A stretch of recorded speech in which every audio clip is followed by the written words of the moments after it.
Hello everybody, welcome back to Finnerton Central. Slightly different one this month. I'm going to do a questions and answers thing.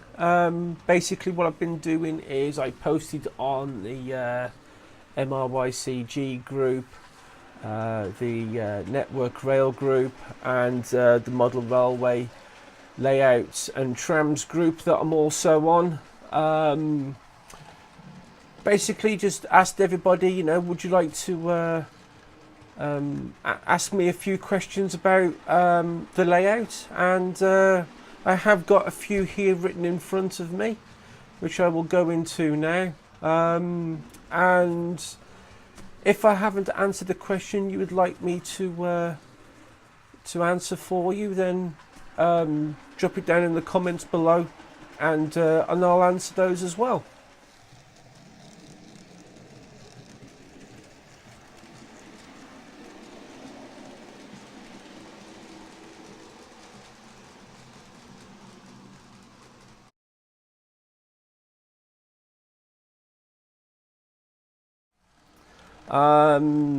To be fair, it's probably the same as most other people. My parents bought me a train set when I was 10 years old, and it spiraled from there. I don't really recall when I first got interested in the hobby, but I was 10 years old. My mum and dad had bought me an Intercity 125 set for Christmas, and like I say, it spiraled from there really. My dad built me a little 8x4 baseboard up in my bedroom, and it grew from there. But there again, same with most of the people really, you know, as you grow old, other things happen within your life. The whole thing got boxed up, and didn't see the light of day again for another good 20 years. So yeah, so I hope that's answered your question. He's asked me a few questions.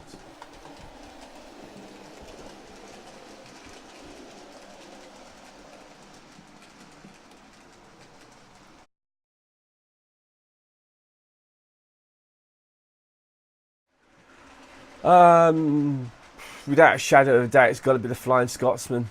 I absolutely love that model. I love the train itself as well. I remember standing on the footplate of the Flying Scotsman over at the Severn Valley Railway when I was 14, 15 years old. I don't really recall the day very well really. Probably snippets really. I don't know whether my parents actually tried to surprise me with it, because they did actually buy me the model a couple of years later. So I don't know whether they actually knew it was there, or whether it was literally just a surprise, blimey, the Flying Scotsman's here. But surprisingly, there was never the big crowd of people that it gets nowadays. So I'm probably thinking that it was probably an unplanned visit. Hence the reason why there wasn't very many people around to take photographs of the locomotive, and it was just sat in the shed out of the way. And yeah, I managed to walk over to it, and I was allowed to go and stand on the footplate of it, and my parents took some photographs of it as well. So yeah, from what I can remember, it was a very enjoyable day. So yeah, without a shadow of doubt, it's definitely my most favourite. My worst locomotive, well, worst train, I don't know, and Anthony, I'm so sorry, but American trains don't do it for me. I don't know why, but they just don't. So I'd probably say, yeah, American trains, I'm so sorry.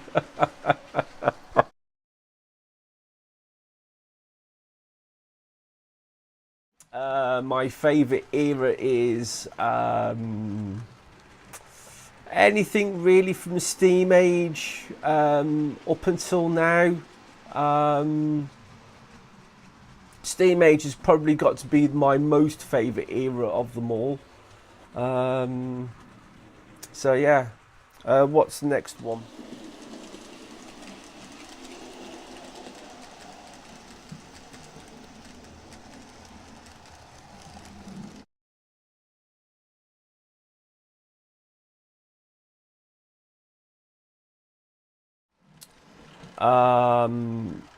I would probably have to actually say my recent visit to Hatton's with MRYCG. It was a very spectacular day out. I probably got a little bit overexcited, but yeah, it was great to meet some fellow modelers. And some surprise modelers as well, like Sam's Trains, Everard Junction, and hopefully very soon I will hopefully meet a few more people. But the YouTube community has astounded me in terms of people helping out. No one too scared to throw a little bit of advice out there. People always trying to help. And I think over probably the last couple of years at least, with meets and greets, it's been really good, I think. But yeah. This community certainly gives me an awful lot of pleasure doing this. Otherwise, I wouldn't be doing it. Well, perhaps I may be doing it, but perhaps not at this pace, and certainly not on YouTube anyway. So, Anthony, thank you very much for your questions.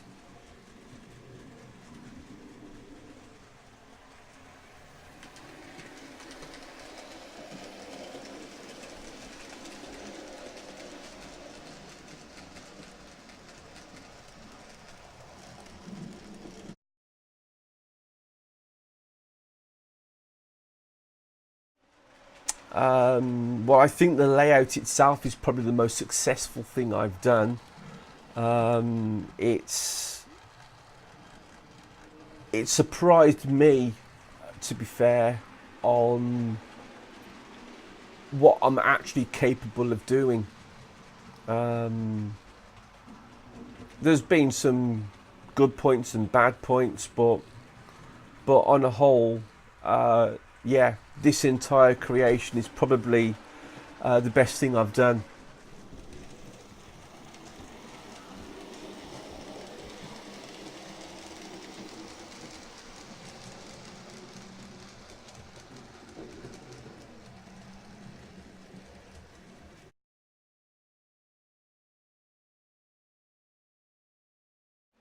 Well, I actually don't know for certain. So I think I'm going to get the tape measure out. So hang on a minute, I'll get the tape. Okay, right. I've been out and got a tape measure. And it is a whopping, and I'm surprised it's this big myself because I didn't know it was, but it is 8 foot 6.5 inches or 2.3 meters, and 14 foot 10 inches or 4.5 meters. So that's a fair size, I would say. It doesn't go in a complete oval around that full circumference of the room,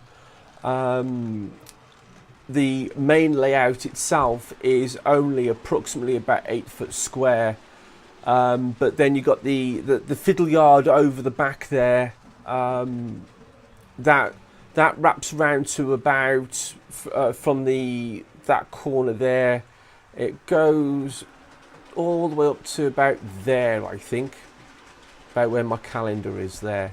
That's about as far as it does go. But overall, that's how big the layout is. Okay. Next question.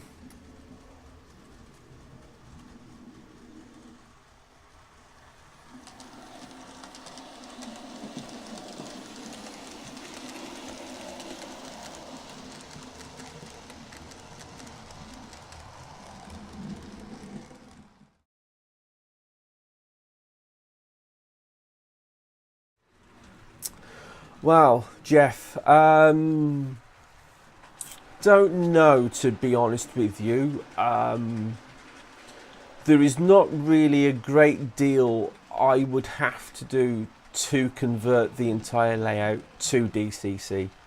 I mean, at present, right behind me here, just below the road here, just where you can see the Flying Scotsman appearing now, one lane is doubles as a junction, so to speak, between the DC and DCC layout, and it's also my program track. So all I would have to probably do is flick a couple of switches on the DC layout, and that would be it. I would just leave those switches in place for now, probably, and the entire system would end up being DCC. So I don't know. There is an up and coming video coming out very soon. I'll tell you what, I got bits of it here. This is my Intercity 125. I've got also other bits as well as to other Intercity 125s.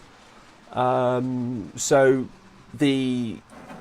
what will be the station car parking area, which is where my phone's sitting now, that is currently doubling at the moment as a workbench.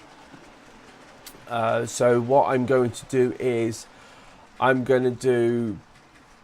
don't know how many yet, but there will be a series of videos coming out soon on whether it's worth converting old locomotives to DCC or not. So based on my findings from this series of videos that are coming out very soon,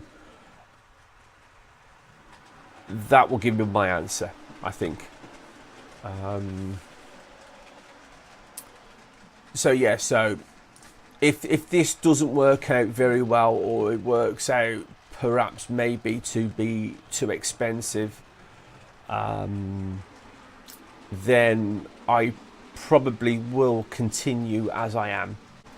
So as it stands right now, my DCC layout is at the bottom where you can see the Flying Scotsman running past now. My DC layout is at the top there where you can see the tank engine. So if things don't work according to my hopeful plans in the very near future, then it will remain the same. But if it does turn out to be rather cost effective to convert my old engines to DCC, then the entire layout will be DCC. That's without a doubt. So yeah, so I know it's a little bit long-winded, but I hope that answers your question and perhaps more.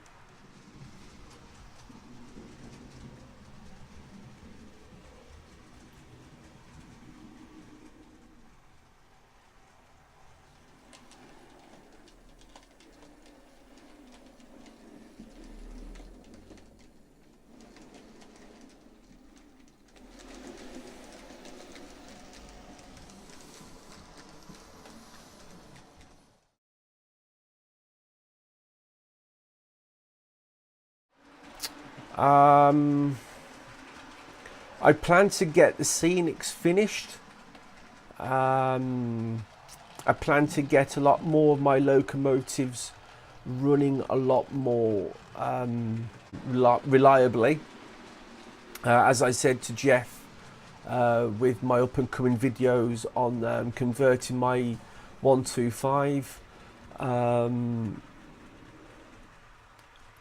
if that does work out, that will make my my trains a lot more reliable, and I'll have a lot more of a pleasure to run.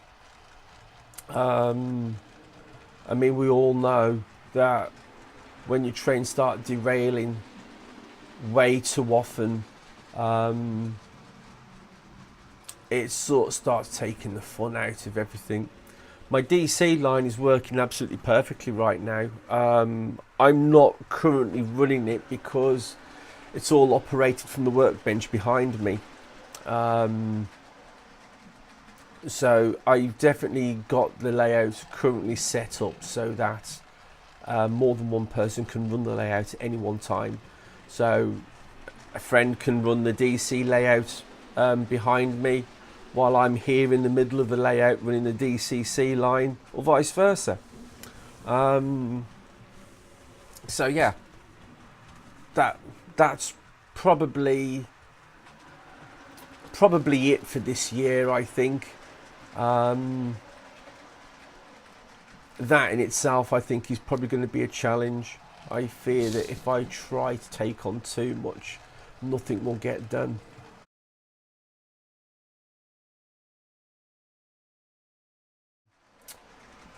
I think I pretty much answered that in Anthony's question. But I mean, the layout is based in the 1980s. It's probably typical of a modeler like myself and plenty of others out there that I grew up in the 80s. So that's where my my layout is based on. I suppose when your love of trains starts to grow, I think that tends to be the era that most people model on.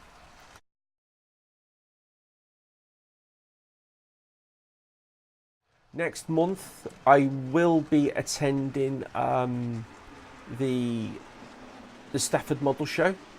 I'll be going up there on the Sunday. So if any of you are all up there, and you see me around, just come and say hello. Obviously I'll be doing a feature on that as well here on YouTube, and then come March, that's when I'll start sharing with you some of my findings from here on the workbench. Anyway, I've done enough rambling. Like I said before, if anybody wants to ask any questions that they think that I haven't already answered, pop them in the comments below. I read all my comments, and I do answer all my comments as well. And also, if you like the video, please give it the thumbs up for me. And if you haven't already, please subscribe. You'll always find me floating around somewhere here on the community on Facebook. So if you do find me on Facebook, add me, come and say hello, and hopefully I'll see you all very soon. So take care for now, and happy modelling, everyone. Cheers. Bye bye.